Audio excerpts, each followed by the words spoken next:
Hey everyone, welcome back to our channel. If you're new here, please subscribe. I'd really love that. If you're returning, how you doing?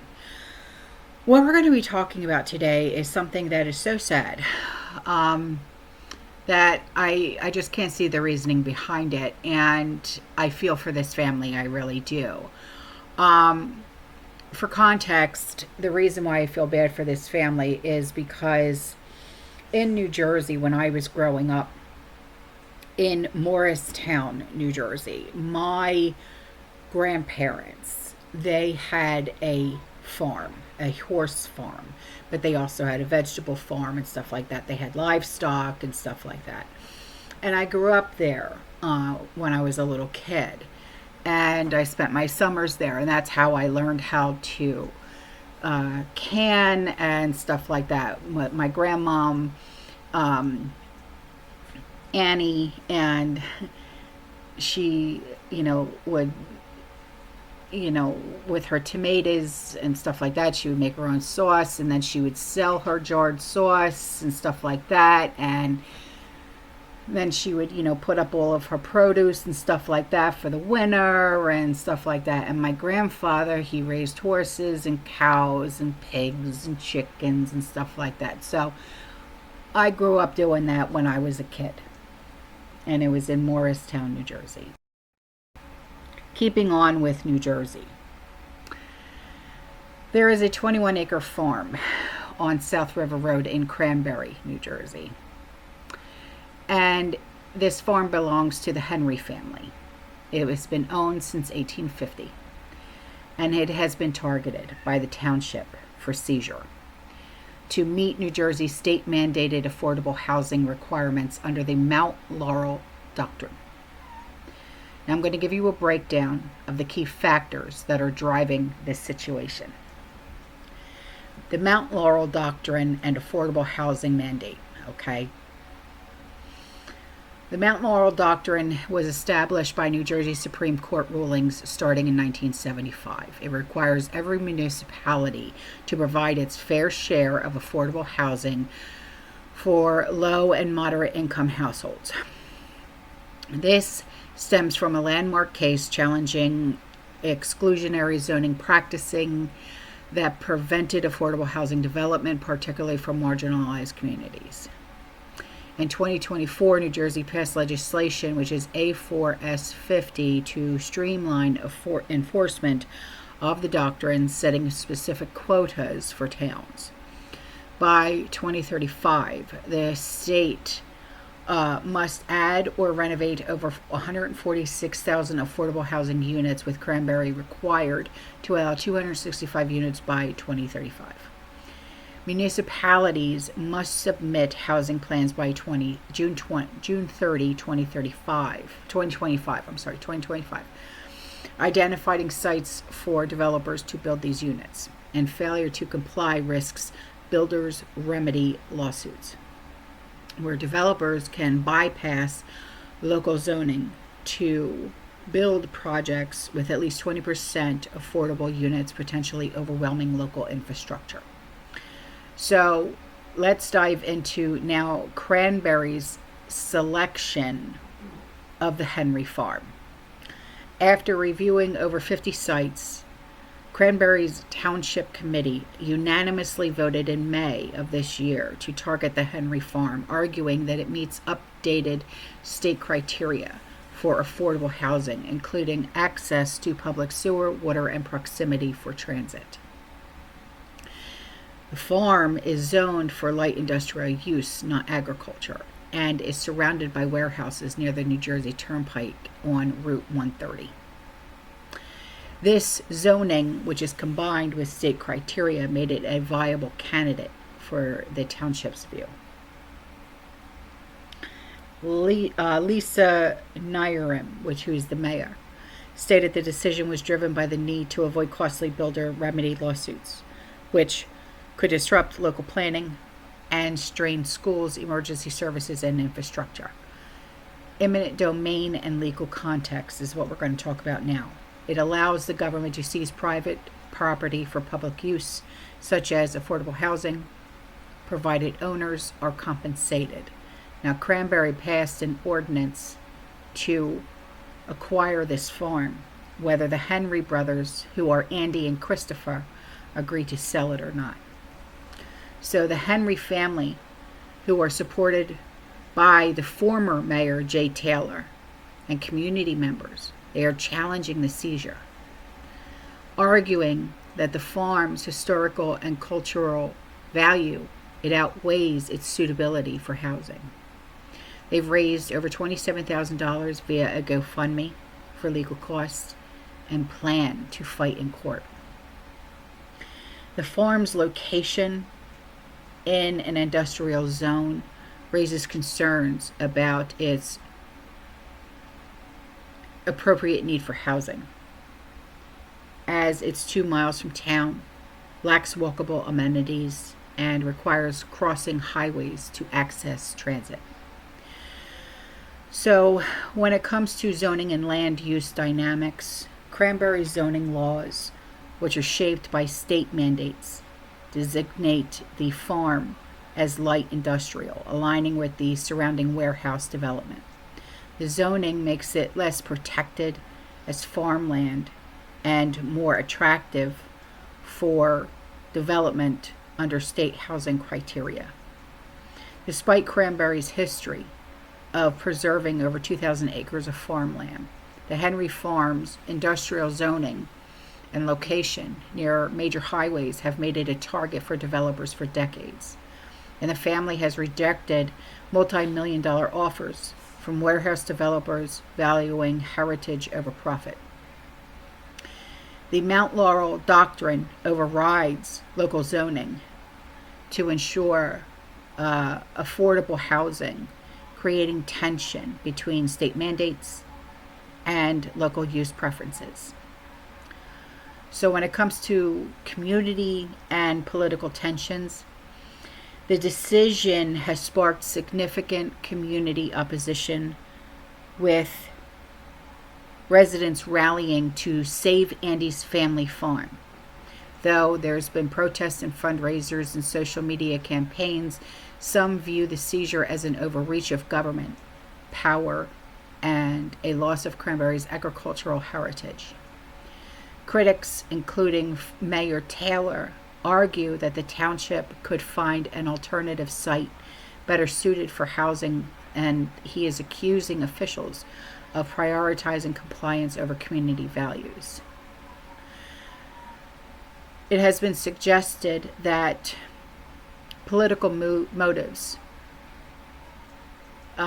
with some that are claiming affordable housing projects are a strategy to shift demographics and voting platforms, though this is speculative and not supported by any official statements that I could find.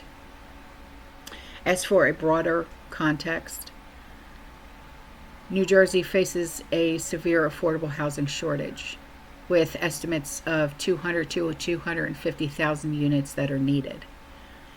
The Mount Laurel Doctrine has created over 75,000 affordable houses or homes since 1975, but resistance from wealthier towns are persistent. The Henry Farm case reflects a broader conflict between preserving historical and agricultural land versus meeting housing demands in a state with limited developable space. So here is a word from one of the Henry brothers. I don't want to eat the meat in the stores because of the chemicals. The farm is surrounded by warehouses or land that's about to become warehouses. O'Donnell hopes Cranberry finds other places to put 265 affordable housing units and fulfill its constitutionally mandated obligation. I hope they use their minds and their hearts that this is a good thing in this community. Because a lot of people like to look at these animals. Sometimes they're parking along the side of the road. They come up in a driveway. They just want to sit here and look. Now, is this a threat to self-reliance? The seizure of a family farm for urban development threatens the ability to maintain local food production and self-sufficient lifestyles. Farmland is a critical asset for everyone.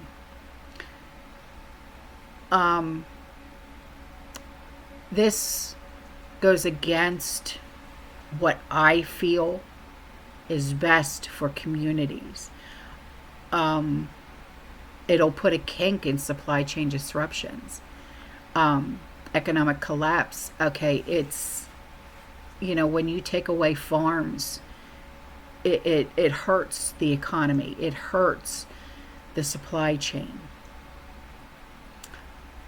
I view this as a warning to secure land in areas less vulnerable to imminent domain, such as those zoned explicitly for agriculture or in states with weaker housing mandates. Is this government overreach? The use of eminent domain to seize private property for state-mandated housing reinforces fears of government prioritizing collective goals over individual rights.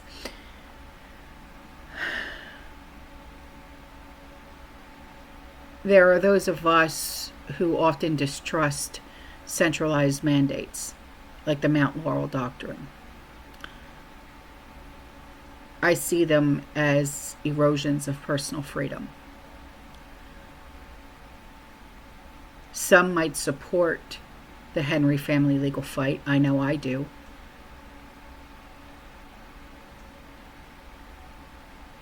You can even use this case to rally for stricter limits on eminent domain.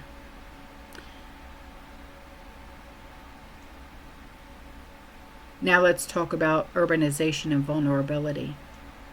Converting farmland to affordable housing, especially in an industrialized zone surrounded by warehouses, could create isolated, resource-scarce communities reliant on external systems.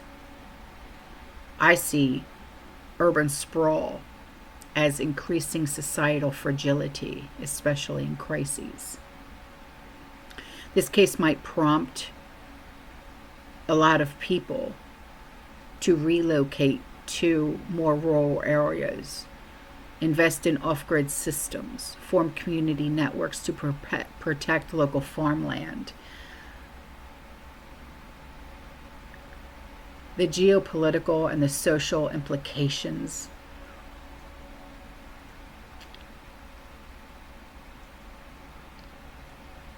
Some could speculate that affordable housing mandates are part of a broader agenda, which I believe it is, to alter demographics or control land use. We've heard of land grabs before. Some say that it's unproven, but I don't think so. This aligns with establishment narratives.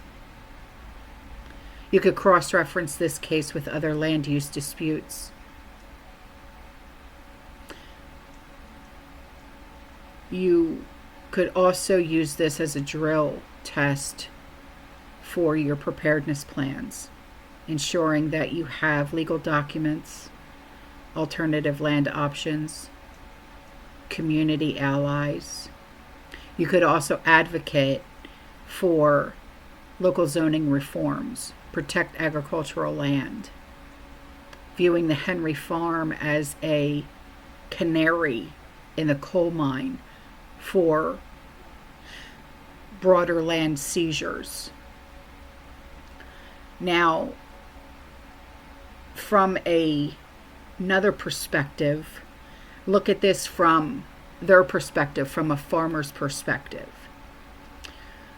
Farmers, particularly those with generational ties to their land, they value their property as both a livelihood and also a legacy, especially when it's been in the family since the 1800s. Okay, let's not forget about that.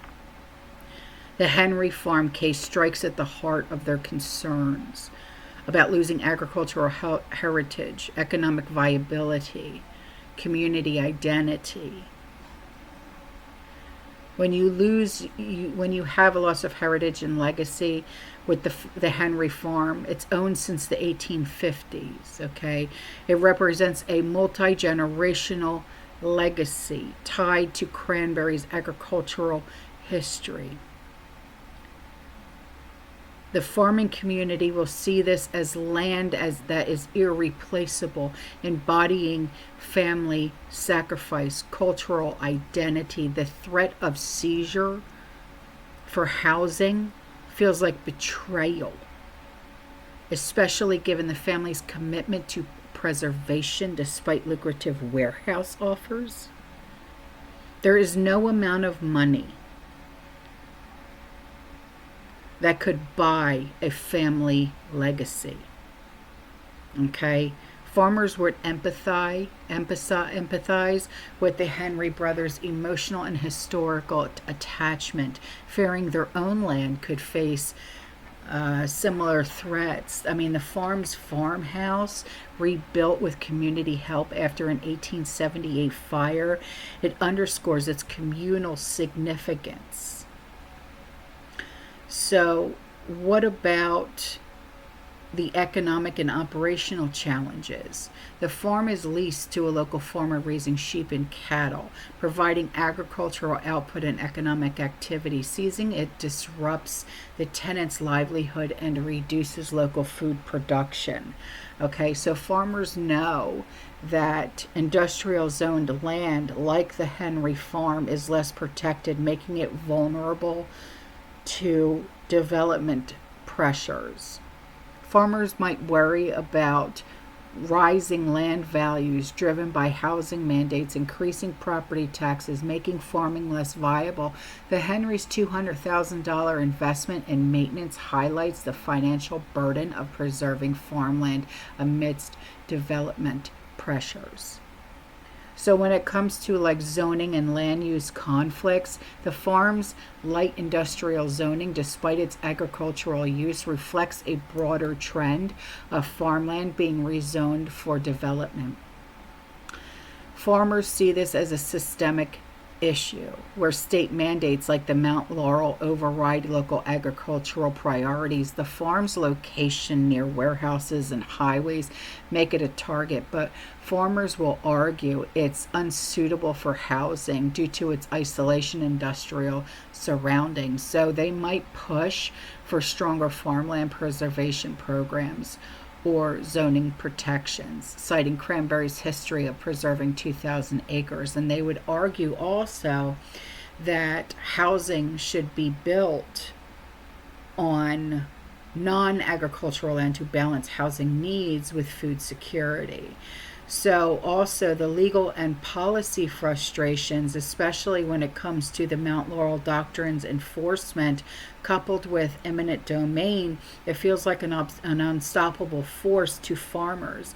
And the Henry's legal battle, which is backed by the $27,000 that they raised, resonates with farmers who face similar pressures from developers or government mandates, and they might join coalitions opposing excessive housing mandates, as seen with 27 towns suing the state.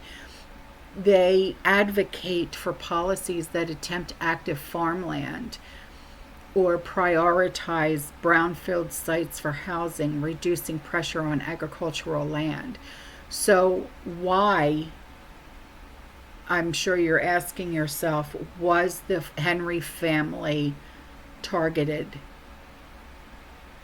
It's the zoning vulnerability, the strategic location, the town's compliance pressure, okay, with the deadlines, the resistance to sell, the lack of alternatives.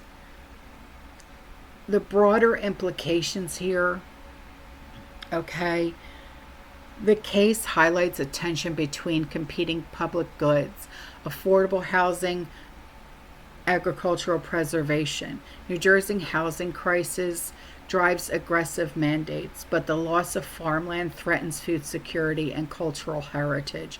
I'd take the food security and the cultural heritage over mandates any day. But the Henry's farm industrial zoning exacerbates its vulnerability, reflecting a broader issue here of farmland being rezoned for development.